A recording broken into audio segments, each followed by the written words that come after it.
इनको प्लीज पानी दीजिए, कोई पानी पानी पानी। जंतर मंतर पर फिर से लाठीचार्ज की खबरें आ रही हैं। आज 20 जुलाई था, कॉकरोच जनता पार्टी की ओर से एक कॉल दिया गया था, चलो संसद, और आज वही मार्च कंटिन्यू हो रहा है। उस बीच में हमारे पास 3 बड़े अपडेट हैं। एक अपडेट है सोनम वांगचुक की वाइफ हाईकोर्ट क्यों पहुंची थी, गीतांजलि अंगमो। दूसरा अपडेट ये है कि दिल्ली पुलिस ने क्या कहा, एफआईआर दर्ज करने की बात दिल्ली पुलिस क्यों कह रही है। और तीसरा, इस बार सरकार का भी वर्जन आया है। सीजेपी रिप्रेजेंटेटिव से मीट के बाद जेपी नड्डा ने क्या कहा, इन सब के बारे में जानकारी साझा करेंगी प्रगति। तो प्रगति, सबसे पहले आप लाठीचार्ज वाले विजुअल्स के बारे में बताइए, क्या अपडेट है वहां से।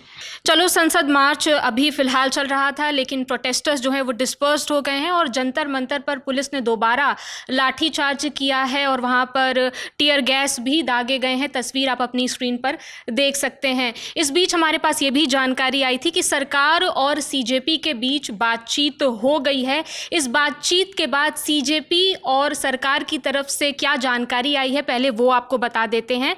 तो जेपी नड्डा ने सोशल मीडिया पर ये पोस्ट शेयर किया है जिसमें लिखा गया है कि आज सुबह पहली बार प्रदर्शनकारियों की तरफ से सरकार के साथ बातचीत करने का प्रस्ताव आया हमारे पास। सुबह 11:50 से ही हमारी बातचीत जारी है। सौहार्दपूर्ण वातावरण से में मुलाकात हुई हमारी, उनके डेलीगेशन के साथ पहले वर्बली बातचीत हुई, फिर सीजेपी के डेलीगेशन ने हमें 4 बजे एक लिखित याचिका दी, एक लेटर दिया। मैंने सभी प्रदर्शनकारियों से अनुरोध किया है कि वो अपना धरना जो है वो ख़त्म कर दें और सामान्य स्थिति बहाल करने में प्रशासन की मदद करें, ऐसा जेपी नड्डा ने सोशल मीडिया पर पोस्ट किया है। अब जान लेते हैं सीजेपी का पक्ष। जेपी नड्डा से बातचीत करने के बाद सीजेपी के जो 2 स्पोक पर्सन हैं वो मीडिया से मुखातिब हुए और पीटीआई से आशुतोष रंका ने क्या कहा ये जान लेते हैं। उन्होंने कहा है कि हम 12 बजे के करीब जेपी नड्डा के घर पहुंचे, 2:15 बजे हमारी बातचीत हुई और हमने 3 डिमांड्स रखी। पहला ये कि सोनम वांगचुक को डिस्चार्ज किया जाए। सोनम वांगचुक फिलहाल सफदरजंग हॉस्पिटल में एडमिट हैं और सीजेपी इसे इल्लीगल डिटेंशन कह रही है। और आशुतोष रंका का कहना है कि वांगचुक को पहले रिहा किया जाए और उन्हें अलाउ किया जाए कि वो एक वीडियो संदेश से सभी लोगों को संबोधित कर सके, बातचीत कर सके। दूसरा ये कि धर्मेंद्र प्रधान का इस्तीफा जो लंबे समय से सीजेपी की डिमांड रही है, और आशुतोष रंका ने धर्मेंद्र प्रधान को एक नाकाबिल शिक्षा मंत्री बताया है। और तीसरी डिमांड ये है कि नीट पेपर लीक के बाद 21 स्टूडेंट्स ने अपनी जान ले ली।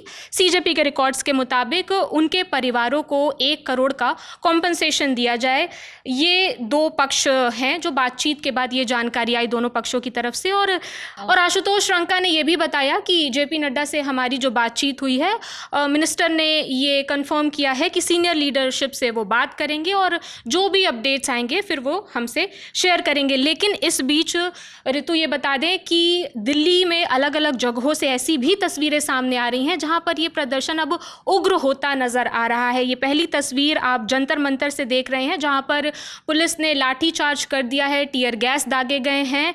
और दूसरी तस्वीर जो आप देख रहे हैं, यहाँ गोल चक्कर पर हजारों की संख्या में प्रदर्शनकारी हंगामा मचा रहे हैं। कुछ प्रदर्शनकारी पुलिस की गाड़ी पर हमला करते नजर आए तो कई पुलिस वाले घायल भी नजर आए हैं। ये अगली तस्वीर है फिरोज शाह रोड से। यहाँ पर से भी एक वीडियो सामने आया है जहाँ पर प्रदर्शनकारी जो हैं वो पुलिस पर पत्थर फेंकते नज़र आ रहे हैं। और अभी जो हमने शुरुआत में, वीडियो के शुरुआत में ही आपको तस्वीर दिखाई, ये जंतर मंतर की भी तस्वीर, वहाँ पर भी लाठीचार्ज हुआ है।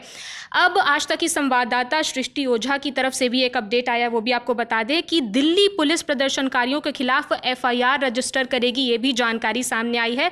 पार्लियामेंट पुलिस स्टेशन के आसपास कई गाड़ियों में तोड़फोड़ हुई है और पुलिस जो है वो भी घायल हुई है। इसलिए अब दिल्ली पुलिस प्रदर्शनकारियों के खिलाफ एफआईआर रजिस्टर कराएगी, ऐसे अपडेट्स हैं जी।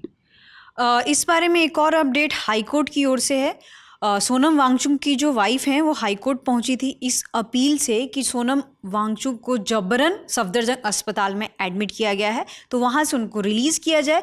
दूसरी उनकी अपील ये थी कि उनको मेदांता गुरुग्राम हॉस्पिटल में, प्राइवेट हॉस्पिटल में एडमिट कराया जाए। हाईकोर्ट ने उनकी इस अपील को खारिज कर दिया है और हाईकोर्ट के जो भी ऑब्जर्वेशन है वो मैं आपको ब्रीफली बता दे रही हूँ। हाईकोर्ट ने मेडिकल रिपोर्ट्स मांगे हैं सोनम वांगचुक के, सफदरजंग अस्पताल की ओर से जो भी टेस्ट कराए गए हैं, साथ ही एम्स से जो कंसल्टेशन ली गई है और प्राइवेट लेबोरेटरी से जो भी कंसल्टेशन लिए गए हैं, उन सारी चीज़ों का रिपोर्ट हाईकोर्ट ने मांगा है और गीतांजलि से भी कहा है कि आपके पास भी सोनम वांगचुक के जो भी पर्सनल रिपोर्ट्स हैं वो कोर्ट में सबमिट करें। दूसरा, सरकार की ओर से जो रिप्रेजेंटेटिव थे सॉलिसिटर जनरल तुषार मेहता, उन्होंने अपना पक्ष रखा कोर्ट में, अदालत में उन्होंने ये चीज़ कहा कि हम इस चीज़ पे टोटली यकीन करते हैं कि किसी भी व्यक्ति को शांतिपूर्ण प्रोटेस्ट करने की आज़ादी है, लेकिन अगर वो व्यक्ति इस मांग पर अड़ गया हो कि मैं अपनी मांगे पूरी होने तक अपनी जान दे दूंगा, तो इस चीज़ में सरकार को हस्तक्षेप करना पड़ेगा। तो सोनम वांगचुक की जो भी अभी कंडीशन है, ये पब्लिक इंटरेस्ट में सरकार को हस्तक्षेप करना पड़ रहा है, ये सरकार का वर्जन है और कोर्ट में इस बारे में डिस्कशन हुआ है। इस बारे में आगे जो भी अपडेट्स आएंगे हम आप तक पहुंचाते रहेंगे। हमारी टीम ग्राउंड्स पर बनी हुई है। फिलहाल के लिए शुक्रिया।